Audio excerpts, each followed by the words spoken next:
जय भीम दोस्तों। तो दोस्तों हम आज के इस वीडियो में हम जानेंगे कि वह कौन से खिलाड़ी है जो चमार जाति से आते हैं और साथ ही में बाबा साहेब अंबेडकर के विचारों पे चलना पसंद करते हैं। तो दोस्तों हमारी आपसे एक ही विनती है, अगर आप चैनल पर नए हो तो चैनल को अभी के अभी सब्सक्राइब करो और वीडियो को भी लाइक कर दो और वीडियो अपने दोस्तों के साथ शेयर कर दो। और हाँ, अगर आप इस वीडियो को अंत तक नहीं देख सकते तो अभी वीडियो को छोड़ दें। तो चलिए वीडियो शुरू करते हैं। दोस्तों हालांकि जाति व्यवस्था खत्म हो गई है और जाति आधारित भेदभाव गैर कानूनी है, लेकिन यह सांस्कृतिक और सामाजिक रूप से भारत में गहराई तक व्याप्त है। इसका मतलब यह है कि दलितों के साथ दैनिक आधार पर भेदभाव जारी है। दलितों के खिलाफ घृणा अपराध आम है और आवास, स्कूल और सार्वजनिक सेवाओं तक पहुंच में अलगाव गहरा है। कई उच्च सामाजिक आर्थिक व्यवसायों में भी दलितों का प्रतिनिधित्व कम है। हालांकि दलित प्रमुखता हासिल करने लगे हैं और कला में अपने लिए जगह बनाने लगे हैं, खेल में दलित प्रतिनिधित्व बहुत कम हो गया है। पूरे इतिहास में महत्वपूर्ण दलित शख्सियतों को याद करने और उनका जश्न मनाने के लिए अप्रैल को दलित इतिहास माह के रूप में मनाया जाता है।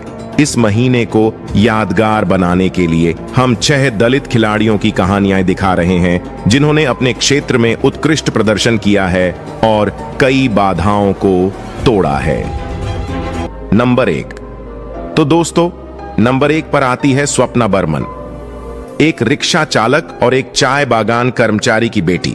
स्वप्ना ने 2018 में एशियाई खेलों में हेप्टाथलॉन स्पर्धा में भारत के लिए स्वर्ण पदक जीता। ऐसा करने वाली वह पहली भारतीय थीं।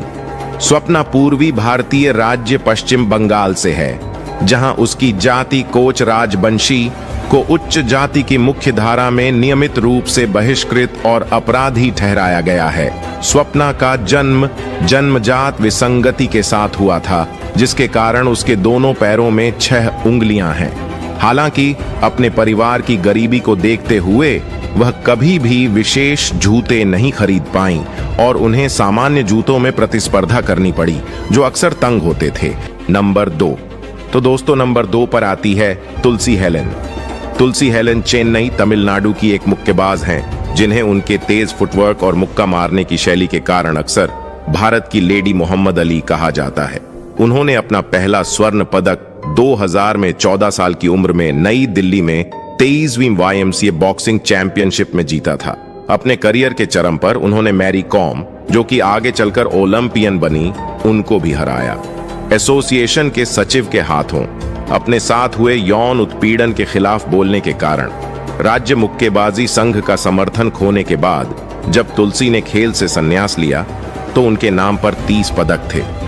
तुलसी अपनी दलित पृष्ठभूमि और उसके कारण होने वाले भेदभाव के बारे में बहुत मुखर रही हैं।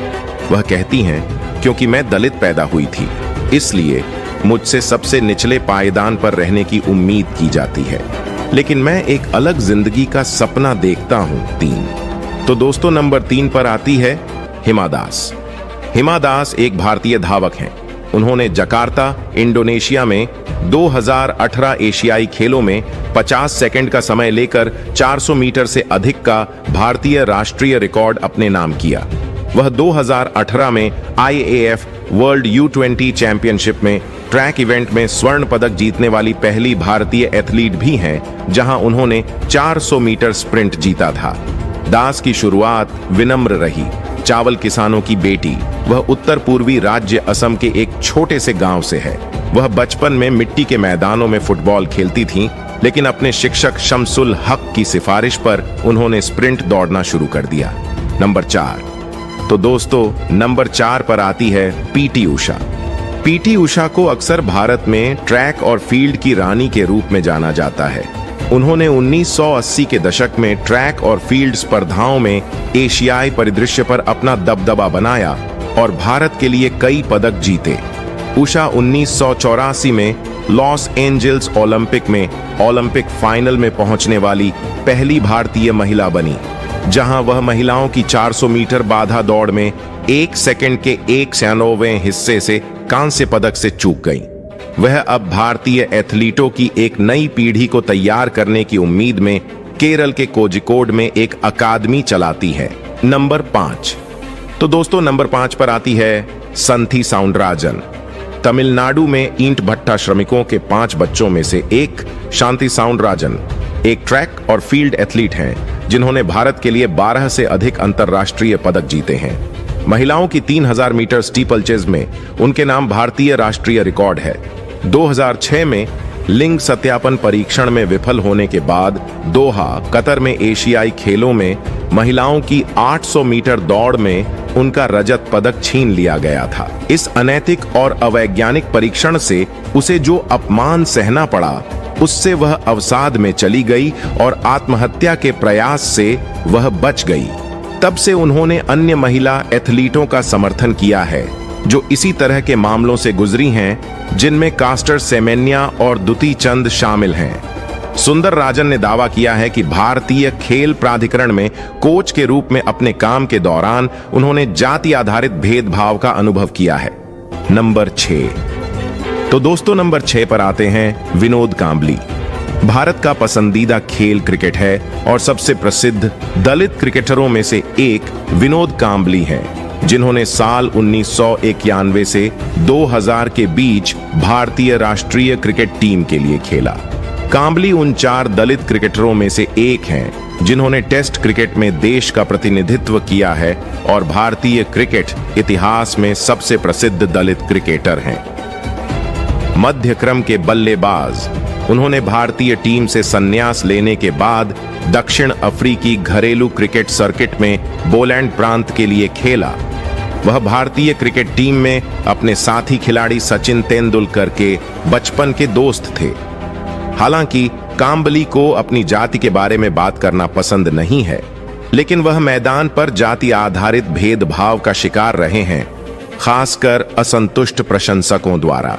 दोस्तों आगे बढ़ते हुए आपको बता दूं, भारतीय खेलों में दलितों का प्रतिनिधित्व अभी भी कम है।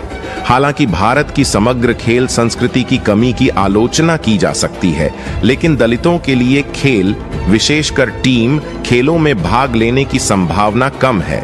सांस्कृतिक, प्रणालीगत और संस्थागत बाधाएं दलितों को खेलों में भाग लेने से रोकती रहती हैं, जिनमें गरीबी और जाति आधारित भेदभावपूर्ण प्रथाएं भी शामिल हैं।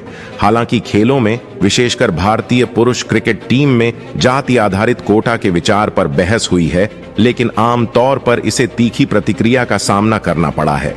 केवल ठोस और विचारशील प्रयासों से ही दलित खिलाड़ियों को अपने क्षेत्र में उत्कृष्ट प्रदर्शन करने का उचित मौका मिलेगा। जमीनी स्तर के खेल संगठनों और विशिष्ट खेल नीतियों दोनों को यह सुनिश्चित करने के लिए काम करना चाहिए कि अधिक दलित खेल में भाग लेने के अपने अधिकार का प्रयोग कर सकें और प्रतिभा की पहचान और पोषण किया जाए, ताकि हम निकट भविष्य में खेल में अधिक दलित प्रतिभा देख सकें। तो दोस्तों आपके इस विषय पर क्या विचार है, हमें कमेंट करके बताइए। और अगर वीडियो पसंद आया हो तो वीडियो को लाइक करके चैनल को सब्सक्राइब जरूर करें और बेल आइकॉन प्रेस करें। धन्यवाद।